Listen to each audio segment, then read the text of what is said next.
Throughout human history, we have gathered together to build cities.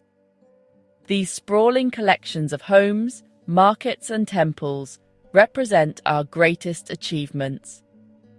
Some cities grew organically along fertile riverbanks, their purpose driven by agriculture and the rhythm of the seasons.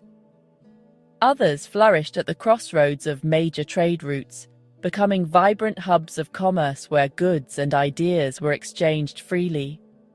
Still other settlements were consecrated as holy sites, their very foundations laid in service to faith, drawing pilgrims from distant lands. These cities were built for prosperity, for connection, and for worship, their designs reflecting the open and optimistic spirit of their creators. They were places meant to welcome the world. However, not all cities were born from such peaceful intentions. The ancient world was a landscape of shifting alliances and ever-present threats. In this environment, survival often depended not on openness, but on isolation and strength. A different kind of city emerged from this necessity, the fortress city. In this chapter, we focus on three of the most iconic examples: Masada in Israel, Erebuni in Armenia, and Pergamon in Turkey.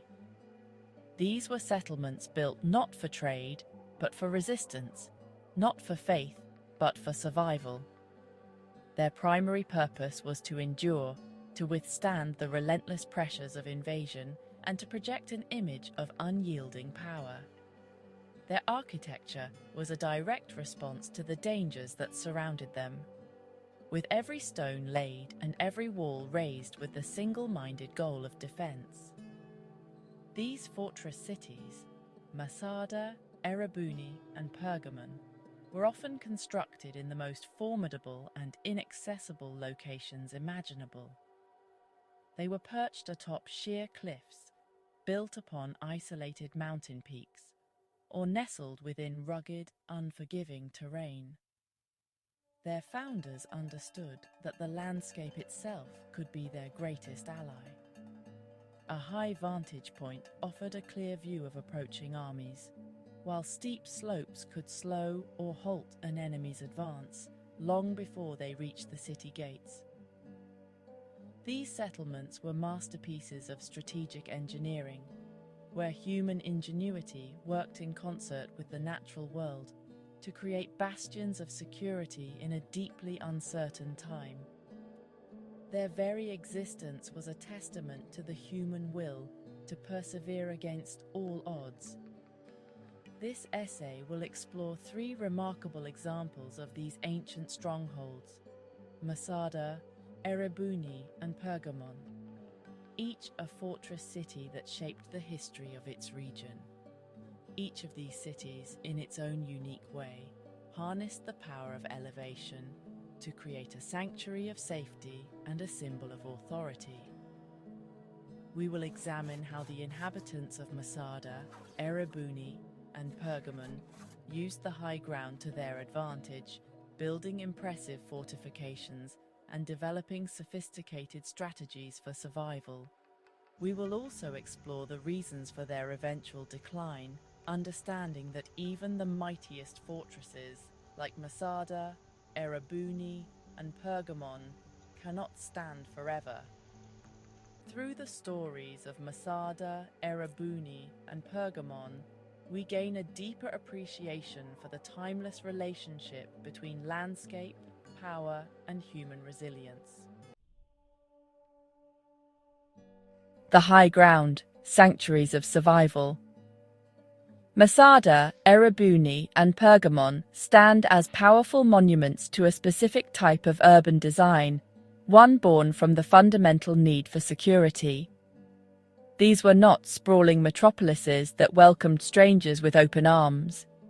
Instead, Masada, Erebuni, and Pergamon were deliberately conceived as fortress cities, built to resist invasion and to project the authority of their rulers across the surrounding lands. Their locations, Masada atop a desert plateau, Erebuni on the Ararat Plain, and Pergamon on a dramatic hill in Anatolia, were not chosen for convenience or for access to trade, but for their inherent defensive qualities. Each of these cities was built on the high ground, a strategic choice that defined every aspect of their existence, from their architecture to the daily lives of their inhabitants. The mountain peak of Pergamon, the isolated plateau of Masada, and the commanding position of Erebuni became their greatest assets. The decision to build Masada, Erebuni, and Pergamon on high ground was a declaration of intent. It was a clear signal to both subjects and potential enemies that the rulers of these cities were powerful, secure, and prepared for conflict. For the people living within the walls of Masada, Erebuni, or Pergamon, the elevation provided a tangible sense of safety. They could look down upon the world below, separated from its dangers by steep cliffs and formidable ramparts. This physical separation fostered a psychological sense of security, reinforcing the idea that those in Masada, Erebuni, and Pergamon were protected and watched over by a strong authority. Each city on its hill became a symbol of order and stability in a world that was often chaotic and violent. The architecture of these fortress cities, Masada's palaces, Erebuni's barracks, Pergamon's temples, was a direct extension of their strategic purpose. Palaces, barracks, and storehouses were integrated into the natural topography, with walls that seemed to grow directly out of the rock. Every structure in Masada, Erebuni, and Pergamon was positioned to maximize defensive capabilities. Buildings were often clustered together, creating a dense urban core that could be more easily defended. The very layout of the streets in these cities could be a defensive feature, designed to confuse and channel invaders into kill zones. In Masada, Erebuni, and Pergamon, aesthetics often took a back seat to function. The primary goal in each of these fortress cities was to create an impenetrable stronghold, a place where a small number of defenders could hold off a much larger attacking force. Masada in the Judean desert, Erebuni in the Ararat plain, and Pergamon in modern-day Turkey, each represent a distinct chapter in the story of the fortress city. Masada was a final refuge, a symbol of desperate resistance against an overwhelming empire. Erebuni was a military and administrative center, designed to control a vital region and its trade routes. Pergamon was the capital of a wealthy kingdom, its acropolis a stunning display of cultural and political dominance. Despite their different histories and cultural contexts, Masada, Erebuni, and Pergamon are united by a shared principle: the strategic use of elevation to ensure survival and project power. They are enduring testaments to the ingenuity of ancient peoples in their quest for security. The advantages of altitude: Masada, Erebuni, and Pergamon. Choosing to build a city on high ground, as seen at Masada, Erebuni, and Pergamon, offered several critical advantages, the most obvious of which was visibility. From a lofty perch, like the heights of Masada or the Acropolis of Pergamon, sentries could survey the surrounding landscape for many miles in every direction.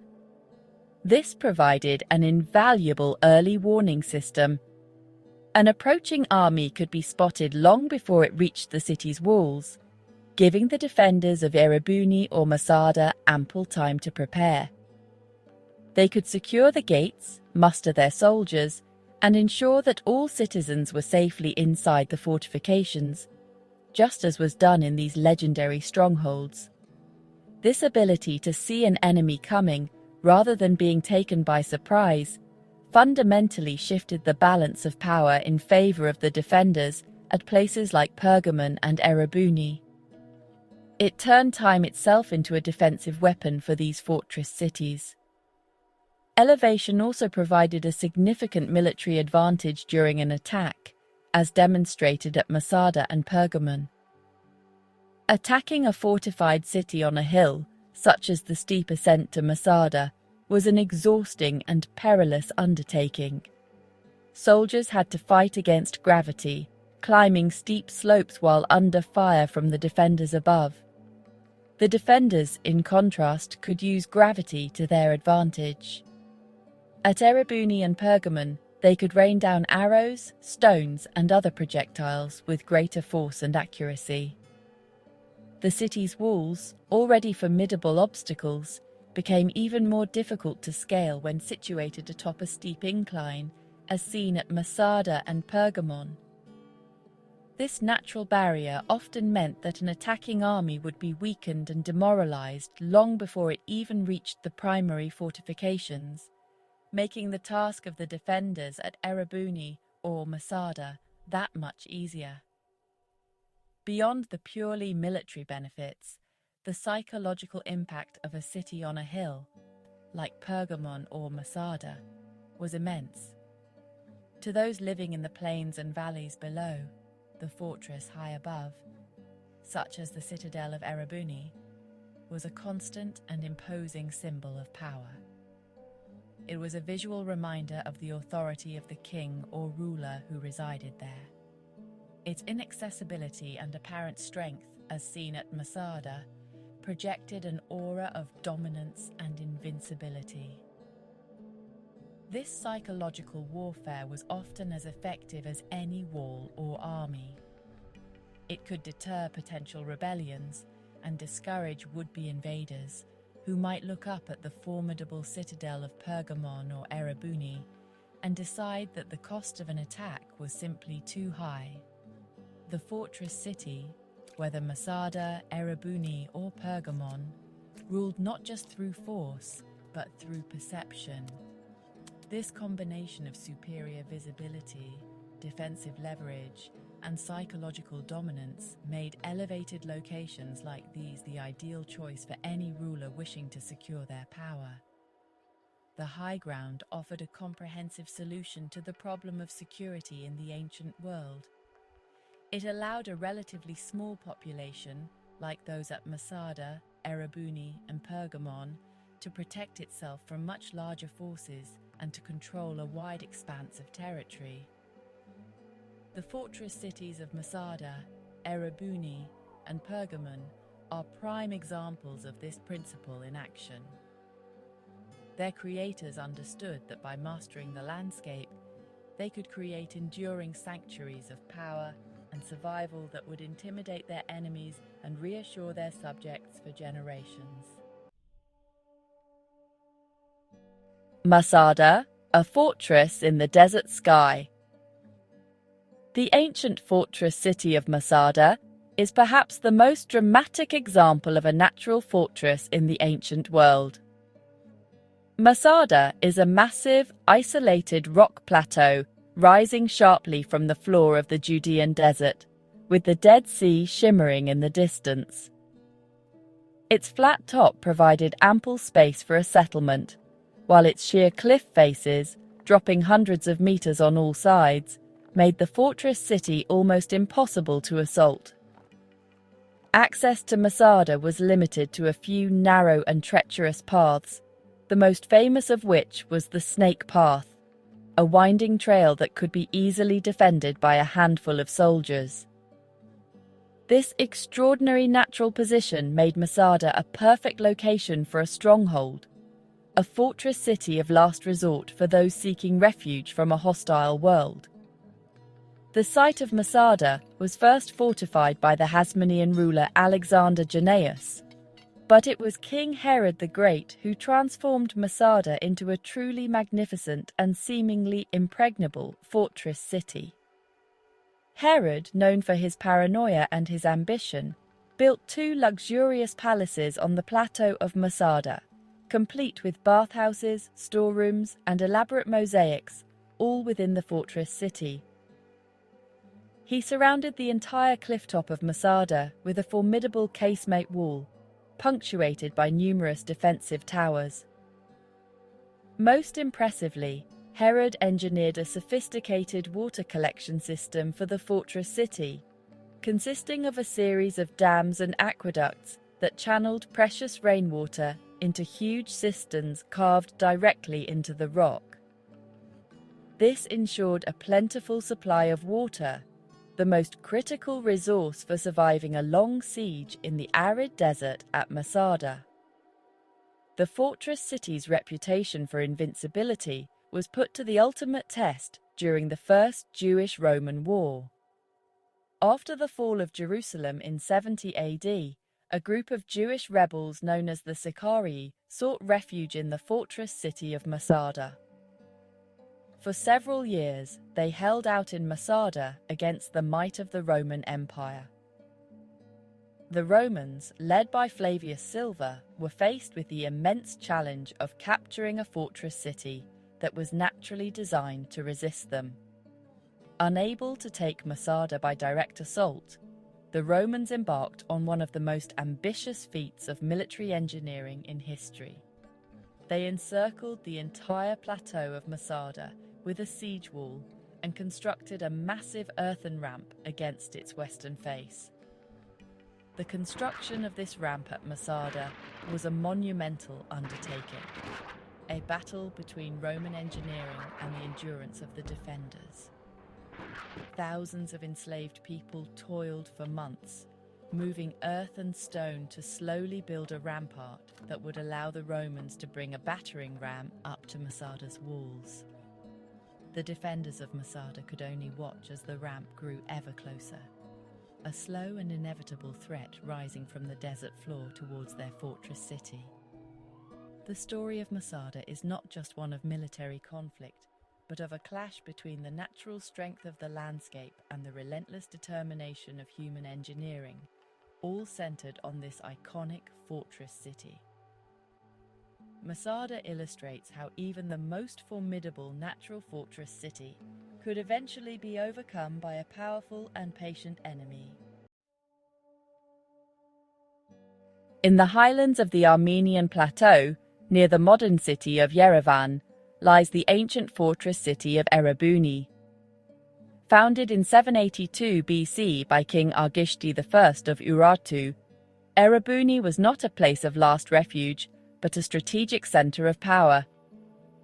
Erebuni was built on a hill known as Arin Bird, which rises about 65 meters above the surrounding Ararat plain.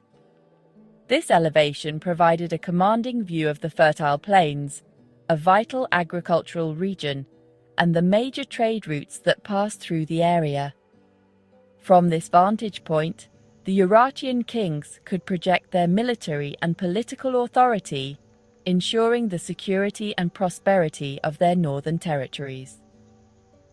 The design of Erebuni reflects its primary function as a military and administrative hub. The fortress city was protected by massive walls, in some places 3 layers thick, built from large, rough-hewn stones at the base and mud brick on top. These imposing fortifications were designed to intimidate and to withstand attack. Inside the walls, the city of Erebuni was meticulously planned. It contained a royal palace, temples dedicated to the Urartian gods, barracks for soldiers, and vast storerooms. Excavations have revealed large cellars containing enormous clay jars used for storing wine and grain. These provisions were essential for sustaining the garrison and withstanding a potential siege, ensuring the fortress could function independently for long periods. Erebuni's position was not just about defense, it was about control. The kingdom of Urartu was known for its skilled metal workers and its control over regional trade networks.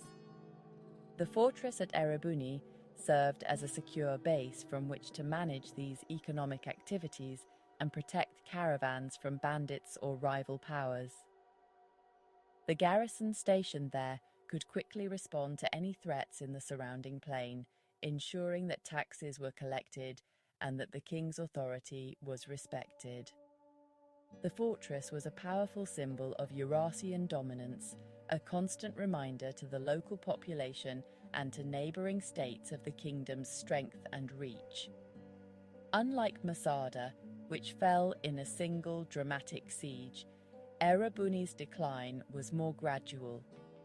The kingdom of Urartu eventually weakened and was absorbed by other rising powers in the region, such as the Medes and later the Achaemenid Persians.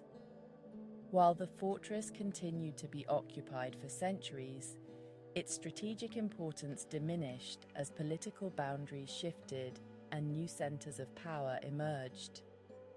Erebuni's story demonstrates how a fortress city's fate is inextricably linked to the political fortunes of the kingdom it serves.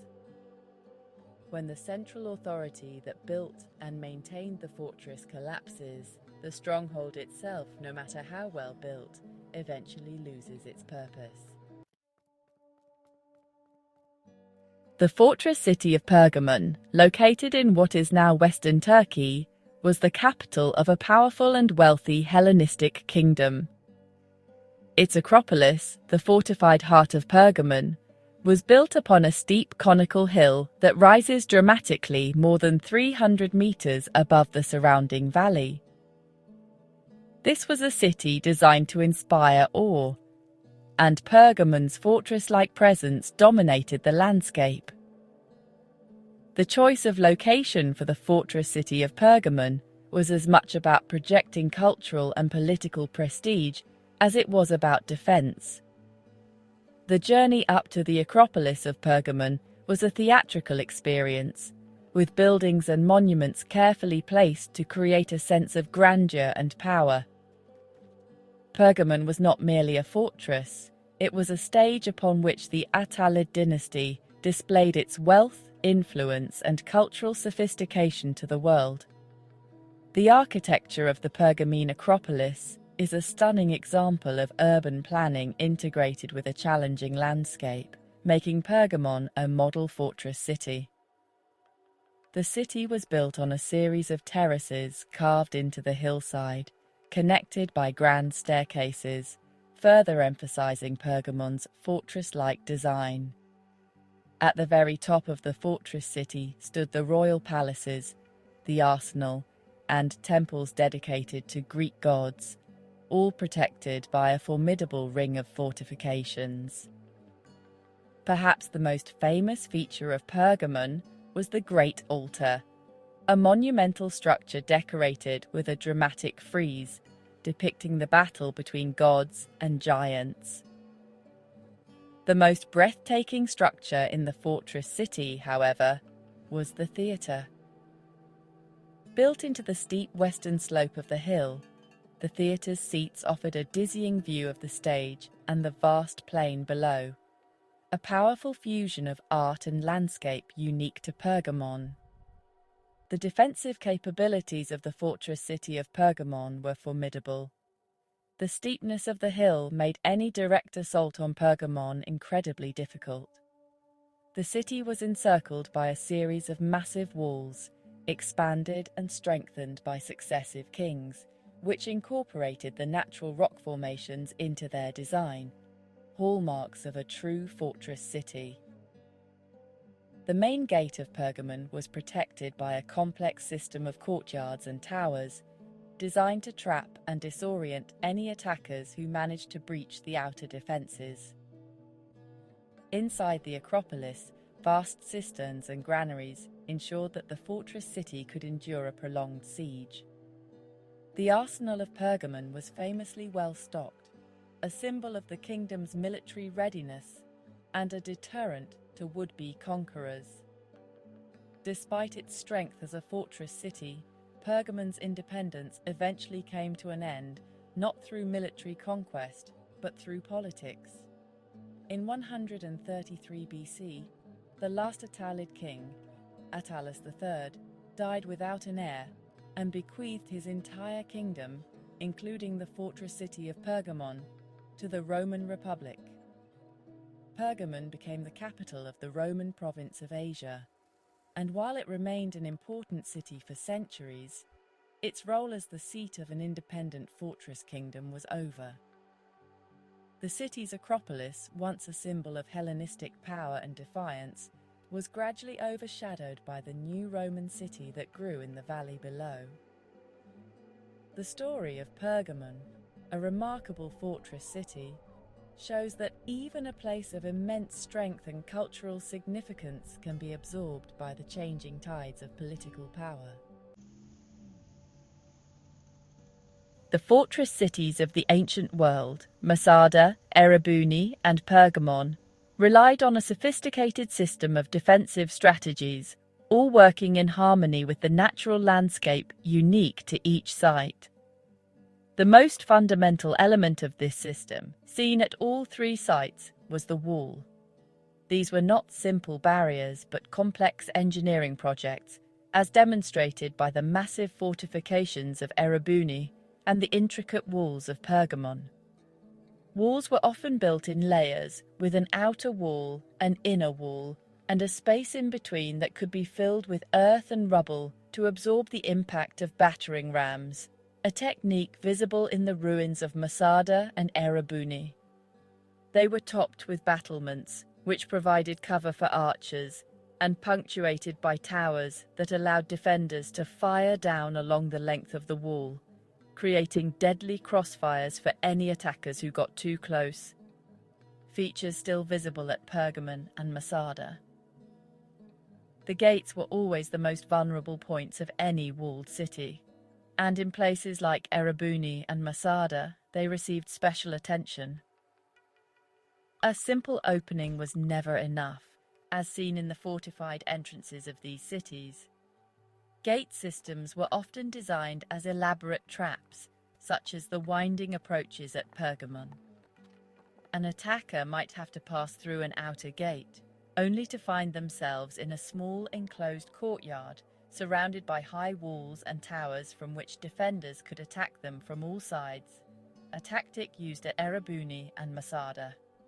The inner gate would be set at an angle to the outer one, forcing the attackers to expose their unshielded side to the defenders, as seen in the bent-axis gateways of Erebuni.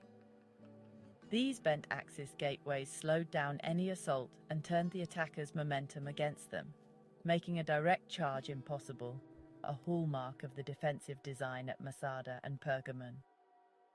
Surviving a siege was a matter of endurance, and this required careful planning in all three fortress cities.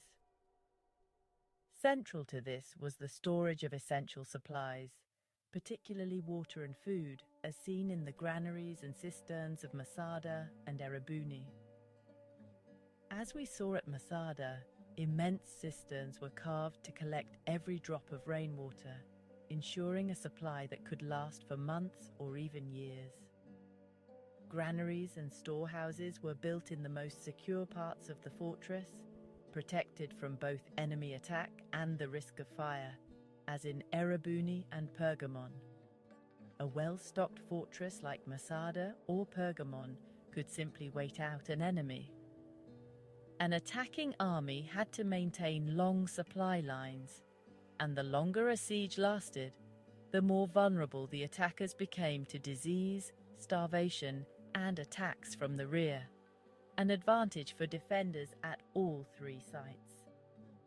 Ultimately, the most important defensive strategy was the initial choice of location, as exemplified by Masada's plateau, Erebuni's hilltop, and Pergamon's Acropolis. The strategic siting of the fortress was paramount, and each of these cities demonstrates this principle. By building on high, inaccessible ground, as at Masada and Pergamon, defenders gained a natural advantage that multiplied the effectiveness of all their other defenses. A steep slope could render siege towers and battering rams useless, as the cliffs of Masada and the slopes of Pergamon show. A narrow access path, like those at Erebuni and Masada, could be held by a small number of soldiers against a much larger force. The founders of Masada, Erebuni, and Pergamon were masters of this art of defense. They understood that the best defense was one that began long before the enemy reached the walls, using the power of the land itself to protect their people and preserve their power, an enduring legacy of Masada, Erebuni, and Pergamon. Despite their formidable designs and strategic locations, none of these great fortress cities, Masada, Erebuni, or Pergamon, lasted forever as centers of power. The decline of Masada, Erebuni, and Pergamon was often the result of forces far beyond the control of their architects and defenders. One of the most significant factors for these sites was simply the passage of time and the relentless march of military innovation. As centuries passed, siege technology became more sophisticated, threatening even the mighty walls of Erebuni and Pergamon. The invention of more powerful catapults, such as the trebuchet in the medieval period, meant that even the thickest walls, like those at Masada, could eventually be breached.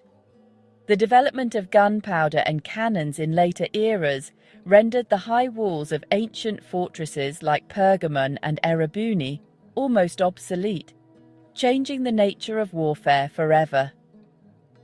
Political change was an equally powerful force in the decline of these strongholds, especially for Erebuni and Pergamon.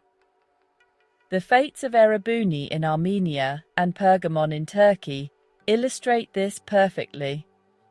These fortress cities did not fall to a dramatic siege, but were absorbed by larger, more powerful empires. When a kingdom like Urartu or Pergamon was conquered, or peacefully integrated into a larger state, its fortress capital often lost its strategic purpose. The new rulers might establish a new administrative center, or simply have no need for such a heavily fortified citadel within their own secure borders, as happened with Erebuni and Pergamon. As the political landscape shifted, these once vital centers of power became provincial backwaters, or were abandoned altogether, left to crumble into ruin, just as we see at Erebuni and Pergamon today. Economic factors also played a crucial role in the fate of fortress cities like Masada, Erebuni, and Pergamon.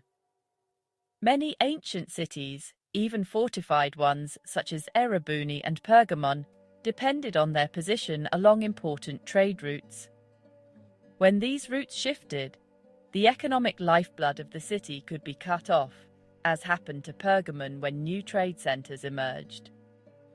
A new sea route might make an overland caravan trail obsolete, or a new political alliance might redirect the flow of goods to a rival city, leaving places like Erebuni and Pergamon behind.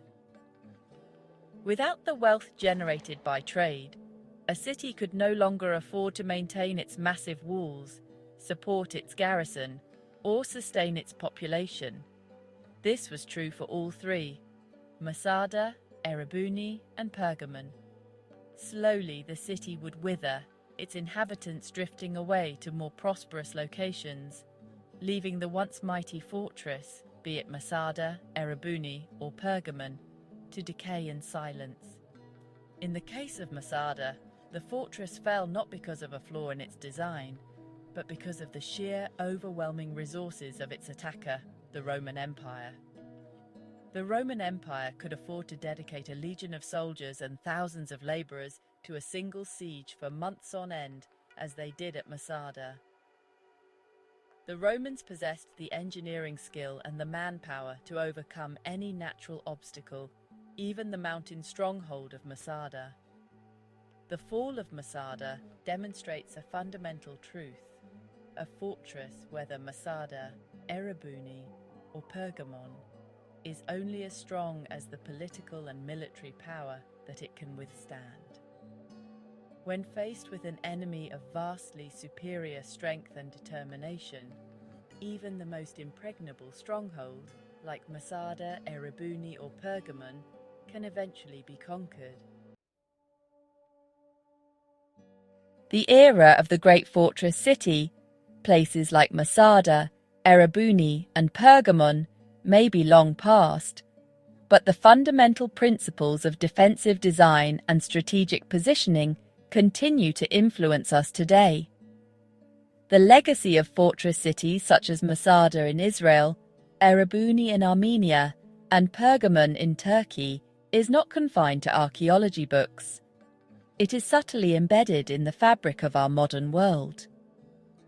The idea of using elevation for security and status, as seen at Masada's dramatic plateau, Erebuni's commanding hill, and Pergamon's Acropolis, has never disappeared. In many cities around the world, the most affluent neighborhoods are still found on the hills overlooking the city center, much like the ancient elites of Pergamon and Erebuni once did. This choice reflects a desire for better views, cleaner air, and a sense of separation and security, echoing the same instincts that drove the kings of Masada, Erebuni, and Pergamon to build their palaces on high. Modern military planning also continues to value the high ground, just as the defenders of Masada and Erebuni did centuries ago. While city walls like those at Erebuni and Pergamon have been replaced by radar systems and missile defenses, the strategic importance of a commanding vantage point remains unchanged. Observation posts, communication towers, and command centers are almost always placed on the highest available terrain, just as the ancient fortresses of Masada, Erebuni, and Pergamon were. The ability to see and not be seen, to monitor movement and to control a wide area is as critical to a modern army as it was to the defenders of Erebuni's fortress. The tools have changed, but the timeless tactical principle of mastering the high ground, so evident at Masada, Erebuni, and Pergamon, endures. Even in civilian urban planning, we can see echoes of ancient defensive strategies pioneered in fortress cities like Erebuni and Pergamon. The concept of defensible space, a key element in modern architectural and landscape design, has its roots in the fortified layouts of places like Masada. This involves designing buildings and public areas in ways that discourage crime and promote a sense of security, much as the ancient architects of Pergamon and Erebuni intended. Features like clear lines of sight, good lighting, and the strategic placement of entrances and barriers are all modern interpretations of the same ideas that guided the builders of ancient fortresses such as Masada, Erebuni, and Pergamon.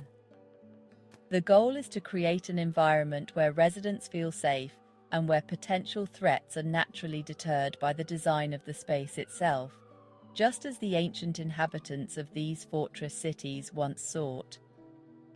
The stories of Masada, Erebuni, and Pergamon remind us that the way we build our cities is a reflection of our deepest needs and fears, just as it was for those who once called these fortresses home.